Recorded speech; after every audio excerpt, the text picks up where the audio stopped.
بسم اللہ الرحمن الرحیم اعوذ باللہ السمیع العلیم من الشیطان الرجیم بسم اللہ الرحمن الرحیم ربنا آتنا فی الدنیا حسنۃ وفی الآخرۃ حسنۃ وقنا عذاب النار۔ عزیز طلبہ السلام علیکم ورحمۃ اللہ وبرکاتہ۔ شرح الامہ دوم کتاب کفارات درس نمبر 491 میں عورت کی عدت میں نکاح کرنے والے کا کفارہ بیان کیا جائے گا۔ کتاب کفارات میں مختلف کاموں کے کفارے ذکر ہو رہے ہیں اور عورت کی عدت میں نکاح کرنے والے کا کفارہ ذکر ہونے والا ہے۔ شہید اول کا 5 سا واجب ہونے کے قول کو ناقل کرنا، شہید ثانی کا نقد و نظر اور متعلقہ تحقیقات بیان کی جائیں گی، متعلقہ مسائل اور فروعات کا تذکرہ ہوگا، روایات اور احادیث بھی ذکر ہوں گی اور عبارت کی تشریح اور تطبیق بھی پیش کی جائے گی۔ اگر کوئی شخص کسی عورت سے اس کی عدت کے دوران نکاح کرتا ہے تو واجب ہے کہ اس سے جدا ہو جائے اور 5 سا، ہر سا 3 کلو کے برابر ہوتا ہے، آٹا کفارہ دے۔ مصنف یعنی شہید اول نے اس حکم کو بعض فقہا کی طرف نسبت دی ہے اور ان کے اس نسبت دینے سے سمجھا جاتا ہے کہ خود مصنف اس میں توقف کرتے ہیں اور اس کو قبول نہیں کرتے، لیکن خود مصنف شہید اول اپنی کتاب دروس شرعیہ میں یقین کے ساتھ اس کو ذکر کرتے ہیں اور اس کو قبول کرتے ہیں۔ تو اس نظریے کی جو دلیل ہے وہ ابو بصیر کی روایت ہے امام صادق علیہ السلام سے۔ شہید ثانی نے کتاب مسالک میں 2 روایات ذکر کی ہیں اور دونوں ابو بصیر نے امام صادق علیہ السلام سے نقل کی ہیں۔ ابو بصیر نے امام صادق علیہ السلام سے سوال کیا، ان امرأة تزوجها رجل فوجد لها زوجا قال عليه الحد وعليه الرجم لأنه قد تقدم بعلم وتقدمت هي بعلم فكفارته إن لم يقدم إلى الإمام أن يتصدق ب5 أسوع دقيقا۔ راوی کا بیان ہے، میں نے امام سے سوال کیا اس عورت کے بارے میں جس سے کسی نے شادی کی اور اس کا شوہر، پہلا شوہر اس کو مل گیا۔ فرمایا اس پر بھی حد ہے اور اس عورت پر بھی حد ہے، یعنی سنگسار کیا جائے گا، چونکہ وہ جانتے تھے اور وہ بھی جانتی تھی کہ شادی شدہ کے ساتھ نکاح جائز نہیں ہوتا، اور اس کا کفارہ ہے کہ اگر انہیں امام کے پاس پیش نہ کیا جائے حد جاری کرنے کے لیے تو 5 سا آٹا وہ پیش کریں کفارے کے طور پر، فقراء کو دیں۔ تو اس روایت میں کفارے کا حکم جملہ خبریہ کی صورت میں پیش ہوا ہے۔ علم اصول میں ثابت ہے کہ جملہ خبریہ بھی صیغہ امر کے محل میں ہو تو وجوب پر دلالت کرتا ہے، اور ان کی دوسری روایت بھی اسی طرح ہے۔ فرمایا اذا لم یرفع خبرہ الی الامام فعلیہ ان یتصدق ب5 أسوع دقیقا بعد ان یفارقہا۔ تو اس میں علیہ ان یتصدق وجوب میں ظہور رکھتے ہیں۔ تو ان دونوں روایات سے معلوم ہے کہ ان میں صراحت ہے اس مورد کی کہ جب عورت شوہردار ہو، نہ کہ عدت کی حالت میں، لیکن فقہا نے اس مسئلہ کو عدت کے بارے میں فرض کیا ہے کہ وہ بھی شوہردار ہوتی ہے، اور دونوں مسئلوں کا حکم ایک ہی ہے، اس لیے کہ اگر عورت عدت کی حالت میں جب طلاق رجعی میں ہے تو وہ شوہردار شمار ہوتی ہے، اور اگر عدت بائن ہو تو پھر وہ فقہا فرق نہیں کرتے ان 2 عدتوں میں، اور اگر کوئی فرق کرنا چاہے تو یہ اجماع مرکب کے خلاف ہے، چونکہ فقہا یا ہر 2 کو شوہردار کے ساتھ ملحق کرتے ہیں یا کسی کو ملحق نہیں کرتے، پس تفصیل دینا 2 عدت کے درمیان یہ تیسرا قول ہو جائے گا جو اجماع مرکب کے خلاف ہے۔ عبارت کو دیکھتے ہیں۔ فرمایا وَقِيلَ مَنْ تَزَوَّجَ امْرَأَةً فِي عِدَّتِهَا فَارَقَهَا وَكَفَّرَ ب5 أسوع دقيقا نسب ذلك إلى القول متوقفا فيه وجازم به في الدروس ومستنده رواية أبي بصير عن أبي عبد الله عليه السلام۔ ایک قول ہے کہ جو شخص کسی عورت کی عدت میں اس سے شادی کرے، نکاح کرے تو اس سے جدا ہو جائے اور 5 سا آٹا کفارہ کرے۔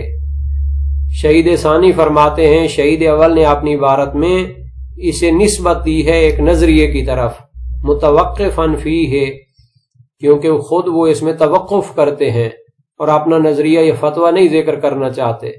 وَجَازَمَ بِهِ فِي الدُّرُوسِ، جبکہ خود اپنی دروس شرعیہ میں اسی نظریے کا یقین کیا ہے۔ وَمُسْتَنَدُهُ روایت ابی بصیر، اور اس کی دلیل ابو بصیر جلیل القدر ثقہ راوی کی روایت ہے امام صادق علیہ السلام سے۔ وَهِيَ مَعَ تَسْلِيمِ سَنَدِهَا لَا تَصْرِيحَ فِيهَا بِالْوُجُوبِ فَالْقَوْلُ بِالْاِسْتِحْبَابِ أَوْجَهُ، وَفِي الرِّوَایَةِ تَصْرِيحٌ بِالْعَالِمِ وَأَطْلَقَ الْأَكْثَرُ وَلَا حُجَّةَ فِي لَفْظِ الْكَفَّارَةِ عَلَى اخْتِصَاصِهَا بِالْعَالِمِ۔ تو جو دو روایات پیش کی گئیں شہید ثانی ان کا جواب دیتے ہیں۔ اولاً تو ان کی سند ضعیف ہے، اگرچہ ابو بصیر ثقہ جلیل ہے لیکن باقی سند کو بھی دیکھنا پڑتا ہے، اور خود شہید کے ذہن میں ہے کہ ابو بصیر کئی افراد کا نام ہے، بعض مذموم ہیں بعض موثق ہیں، تو اس بنیاد پر ابو بصیر کے جو روایت میں آیا ہے وہ موثق ہے یا ضعیف، جب تک معین نہ ہو جائے تو پھر مشترک راوی کی روایت بھی حجت نہیں ہوتی۔ ثانیاً اگر روایت کی سند کو قبول کر لیا جائے تو ان میں کفارے کے وجوب کی صراحت نہیں ہے، چونکہ پہلی روایت میں جملہ خبریہ ہے، وہ وجوب میں صراحت ظہور رکھتا ہے، صراحت نہیں رکھتا، اور اسی طرح دوسری روایت میں علیہ ہے تو وہ بھی وجوب میں ظہور رکھتا ہے۔ پس جب روایت ضعیف ہے تو وجوب کی دلیل نہیں ہوگی، اس کو استحباب کی دلیل مانا جا سکتا ہے ادلہ سنن میں تسامح کے باب سے۔ وَهِيَ، یعنی روایت مع تسلیم سندہا، اولاً اس کی سند ضعیف ہے، اگر فرض کریں کہ اس کی سند کو قبول کر لیں، لا تصریح فیہا بالوجوب، اس میں وجوب کی صراحت نہیں ہے، فالقول بالاستحباب اوجہ، تو اس کفارے کے مستحب ہونے کا نظریہ زیادہ بہتر ہے، کیونکہ اول تو روایت کی سند ضعیف ہے شہید کے نزدیک اور صراحت وجوب کی نہیں ہے، تو استحباب والا نظریہ اپنایا ہے۔ وفی الروایت تصریح، روایت میں صراحت ہے کہ اس شخص پر کفارہ ہے کہ جو عالم ہو، یعنی کہ عورت کا عدت میں ہونے کو جانتا ہو، تو اس کا مطلب یہ ہے کہ اگر نہ جانتا ہو عدت کو تو پھر اس پر کفارہ نہیں ہوگا۔ وَأَطْلَقَ الْأَكْثَرُ، لیکن اکثر فقہاء نے خود شہید اول کی طرح بھی عبارت کو مطلق ذکر کیا ہے اور علم کی صورت کے ساتھ اس کو مقید اور مشروط نہیں کیا۔ اگر کوئی کہے کہ لفظ کفارہ عبارت فقہاء میں قرینہ ہے کہ مراد علم والی صورت ہے، چونکہ کفارہ وہ گناہ کو چھپانے کے لیے ہوتا ہے جو انسان سے صادر ہوتا ہے، اور معلوم ہے کہ گناہ علم کی صورت میں ہوتا ہے۔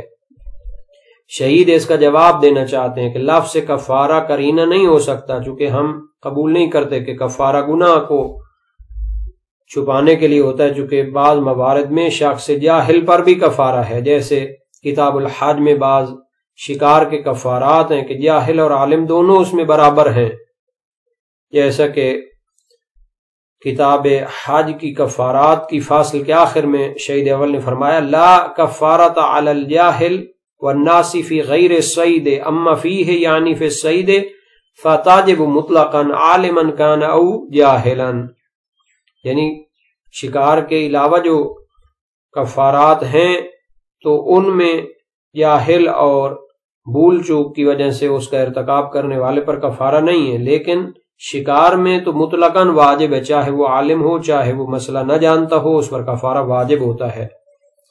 تو خلاصہ یہ ہے کہ کفارے کی عبارت سے استفادہ نہیں کر سکتے کہ علم کی شرط ہے، اس کو علیحدہ ذکر کرنا چاہیے۔ وَلَا حُجَّةَ فِي لَفْظِ الْكَفَّارَةِ عَلَى اخْتِصَاصِهَا بِالْعَالِمِ، یعنی لفظ کفارے میں دلیل نہیں ہے کہ یہ کفارہ مختص اور خاص ہے عالم کے ساتھ جو مسئلے کو جانتا ہو، تو گویا کہ یہ شہید نے دافع دخل کر دیا ہے، جو ایسی تعویل کرتے ہیں ان کو جواب دے دیا ہے۔ وَلَا فَرْقَ فِي الْعِدَّةِ بَيْنَ الرَّجْعِيَّةِ وَالْبَائِنِ وَعِدَّةِ الْوَفَاةِ وَغَيْرِهَا وَفِي حُكْمِهَا ذَاتُ الْبَعْلِ وهو مصرح فی الروایہ ولا بین المدخول بها وغیرها. فرماتے ہیں کہ عدت میں فرق نہیں ہے کہ وہ عدت رجعی ہو یا عدت بائن ہو، اور اسی طرح عدت وفات میں ہو یا کسی اور عدت میں ہو. اس میں یہ ہے کہ طلاق بائن کی بعض اقسام میں تو اصلاً عدت رکھنے کی ضرورت نہیں ہوتی، لیکن بعض اقسام ہیں کہ جن میں طلاق بائن میں بھی عدت رکھنی واجب ہوتی ہے، جیسے طلاق خلع، طلاق مبارات، تو اس میں عدت رکھنی ہوتی ہے. اور خلع اور مبارات میں فرق کیا ہے؟ طلاق خلع یہ ہوتی ہے کہ عورت مرد سے ناراضی ہو اور مرد کو کچھ پیسہ دے کر اس سے طلاق لے. اور طلاق بائن وہ طلاق ہوتی ہے کہ جس میں عورت اور مرد کے درمیان جدائی ہو جاتی ہے اور مطلقاً زوجیت کا رابطہ ختم ہو جاتا ہے. اس طلاق میں شوہر کو رجوع کرنے کی حق نہیں ہوتا. اور کئی مقام پر طلاق بائن ہوتی ہے. ایک تو ہے کہ اگر ہم بستری سے پہلے طلاق دے تو یہ طلاق بائن ہے اور عورت کے لیے عدت بھی نہیں ہے. اور دوسری ہے طلاق یائسہ، یعنی وہ عورت کے جس کوئی عمر زیادہ ہے اور وہ ایام حیض سے مایوس ہو چکی ہے، 50 سال ہوتی ہے غیر سادات میں، اور سادات میں 60 سال کی عمر، تو اس میں بھی طلاق بائن ہوتی ہے. اور طلاق رجعی وہ ہے کہ شوہر عدت کی مدت میں رجوع کر سکتا ہے نکاح کے بغیر.